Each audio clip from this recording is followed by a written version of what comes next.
Greater సిటీలో రెండో రోజు మూసీ పరివాహక ప్రాంతాల్లో అధికారుల సర్వే కొనసాగుతుంది. రంగారెడ్డి జిల్లా ఎల్బీ నగర్ నియోజకవర్గ పరిధిలోని చైతన్యపురి వినాయక్ నగర్ లో మరోసారి ఉద్రిక్తత నెలకొంది. మూసీ సర్వేకు వచ్చిన అధికారులను అడ్డుకున్నారు స్థానికులు. ఓ యువకుడు ఆత్మహత్యయత్నం చేశాడు. వెంటనే అతన్ని పోలీసులు అడ్డుకున్నారు.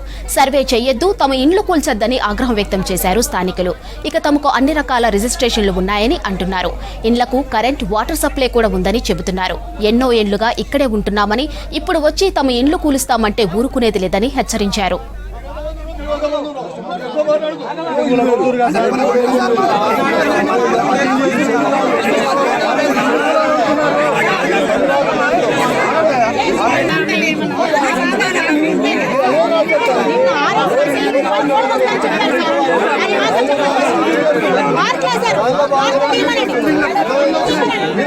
పోలీస్ స్టేషన్ ఇచ్చారు. అదేదో మాకు తెలియజేసుకుంటాం కదా సార్, మా పోరాటం మేము చేసుకుంటాం కదా సార్.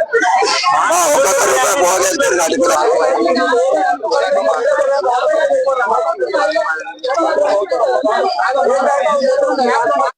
అన్ని డాక్యుమెంట్స్ ఉన్నాయి. కరెంట్ బిల్ ఉంది, వాటర్ బిల్ ఉంది, ట్యాక్స్ కడుతున్నా. నేను నన్ను ఉన్న పలంగా వచ్చి ఖాళీ చేయమంటే నేను ఎక్కడికి పోవాలి? నాకు ఇంత పెద్ద ఇల్లు కట్టుకొని డబుల్ బెడ్రూమ్కి ఏడికి పోవాలి? నేను ఉన్న పలంగా వచ్చి డీటెయిల్స్ ఇవ్వమంటే నేను ఏడికెళ్ళి ఇవ్వాలి డీటెయిల్స్?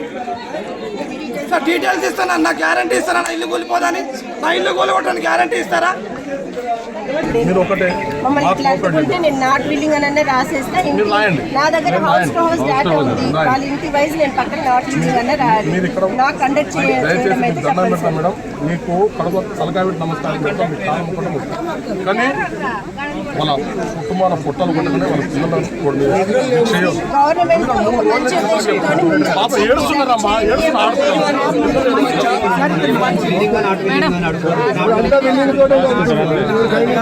రోజుకు ఒక అధికారాన్ని మారుస్తూ మరి వీళ్ళు ఈరోజు ఇంత అరాచకంగా మరి ఇక్కడ ఇండ్లకు మార్కింగ్ వేసి మార్కింగ్ దేనికోసం వేస్తున్నారు? రిహాబిలిటేషన్ మాకు అవసరం లేదు. మరి ఈ రకంగా చేసి ఎంతమందిని ఇచ్చేస్తారు?